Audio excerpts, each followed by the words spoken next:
any long-term plan immediately hits the ugly truth of reality and then becomes a joke.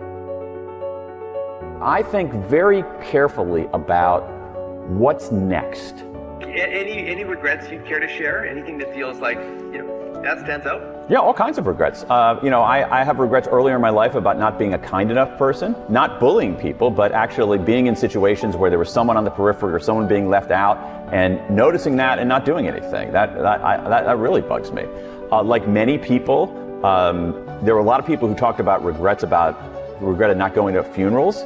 And there's one funeral that I'm thinking of, a guy who I worked with. I wasn't like a close friend, but I didn't go to his funeral because I was like really busy that day, and I still regret that. So that's a smaller one. For the folks who are interested in careers, which is a lot of your audience, I know, one of my favorite techniques is what Tina Seelig at Stanford University calls a failure resume. Like, I've made a failure resume, a list of all of my setbacks and mistakes and blunders, and you list all those. Have you done it? Hell yeah. You list all those, and then you think about, like, what did you learn from that, and then how can you apply it going forward? And so again, for me, you can't spend a few years on a topic without it changing you, particularly a topic with such emotional freight as regret. But the idea that you should never look backward on your life and say, oh, I wish I had done things differently, is actually a terrible blueprint for living. And I think one of the problems is, especially in North America, is that we're a little over-indexed on positivity. Positive emotions are incredibly important, and they should outnumber our negative emotions, but we need some negative emotions because they instruct us. And our most prominent negative emotion is regret. And because regret teaches us, it instructs us, it clarifies us, it clarifies what we should be doing and how we should be doing it. And so we need to understand how to deal with our negative emotions. We can't ignore them like no regrets. We can't wallow in them like, oh my God, it's so terrible, I'm such an awful person. So among the misunderstandings are, we think that when we experience regret, it's somehow an aberration, when in fact, everybody experiences regret. Regret makes us human. Regret is part of the human condition.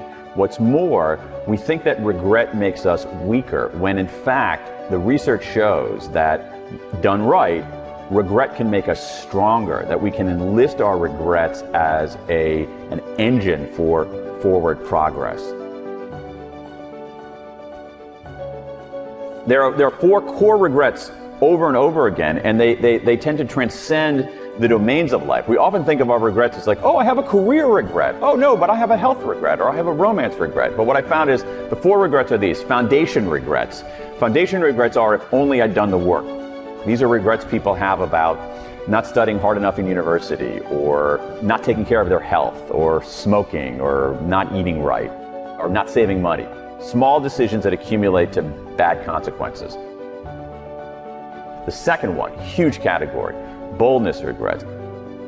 These are regrets that people have that say, if only I'd taken the chance. They didn't start a business. They didn't ask that crush out for a date. They didn't travel. They had an opportunity at one point in their life to do something beyond play it safe. They chose not to do that, and now they regret it. Third category are moral regrets. If only I'd done the right thing. These are people who, at a certain point in their life, could do the right thing or the wrong thing. They do the wrong thing, and it still bugs them, which is in some way, its own way, heartening. It shows that I think people want to be good. And the final one are connection regrets. Connection regrets are, if only I'd reached out. And these are regrets about relationships, where you have a relationship, or you should have had a relationship, and it comes apart, usually through drifts, and you want to reach out, but you don't because you think it's going to be awkward and the other side's not going to care, so it drifts out even more, and then in some cases it ends up being too late. And so these 4 regrets, to me, reveal what makes life worth living. What do we want out of life? We want a stable foundation. We want some stability. We want a chance to do something. We want a chance to learn and grow and lead a psychologically rich life. We want to do the right thing. I'm convinced that most of us want to do the right thing. And what else do we want? We want love. We want connection to other people. That's what makes life worth living. In a weird way, regret also taught me about what makes a good life, because as I had, collected 16,000 regrets from people in 105 countries. And when they told me their regrets, in a sense, they were also telling me about what made life worth living. How do I turn that? Like, how do I take something that feels like it hurts and turn it into progress?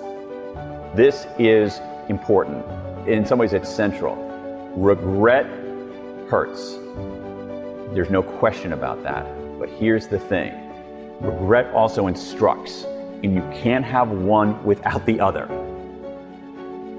So if you avoid the pain, you don't get any of the learning. So what you have to do is be able to process that pain. And I think there's a way for us to do that, to take our regrets, use them as signals. We haven't been taught to do that. That's the problem. We have this weird approach, we have this weird view of negative emotions. Like some of us think, oh, positive all the time, That leads to delusion.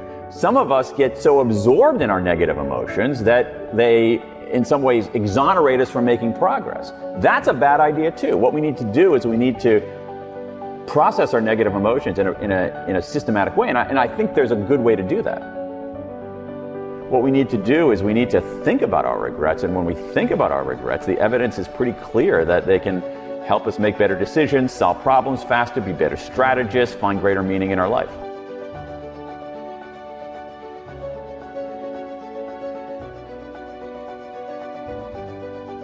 What I had this giant database of regrets, and I would look on my computer screen and see them listed there. And you know what? It wasn't that much of a downer, because I felt like people were trying to make sense of it.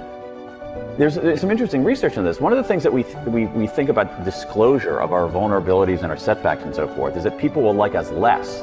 And in fact, they actually like us more when we do that. And so I actually had a lot of respect for people willing to disclose and willing to explain.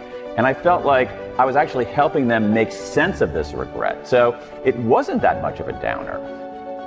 Over and over and over again around the world, the same 4 regrets kept coming up. And I found that fascinating because there wasn't much national difference. What's more, as I said earlier, these 4 regrets are revealing, because by revealing our regrets, we are revealing what we value the most. And so to me, these 4 core regrets operate as a photographic negative of the good life. That is, if we understand what people regret the most, we actually understand what they value the most. So in a weird way, these 16,000 regrets are not a downer as much as they are a pointer to what makes life worth living. Many of these decisions are less monumental than that. There's kind of a focusing illusion that when we're making a decision, we think that that's the most important decision there is. And so for me, I think a tool is to make decisions for fundamental reasons rather than instrumental reasons, which goes to what you were talking about before about careers as a line.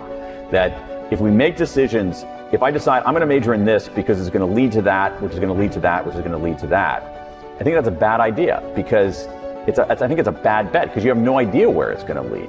If you major in something because you like it, because it's interesting, because you find it compelling, major in that because you're going to learn a lot, you're going to do really well, and you have no idea where it's going to lead. And so, the reason that I like making decisions for fundamental reasons rather than instrumental reasons is not because I have this noble view of the world. It's that instrumental reasons don't work because the world is so complicated. So you're better off just making decisions for fundamental reasons, doing things you care about that are meaningful and that contribute, and being alert to opportunity along the way, recognizing that, as you said earlier, that the path is not a path, it's the opposite of a line. It's a messy, three-dimensional squiggle.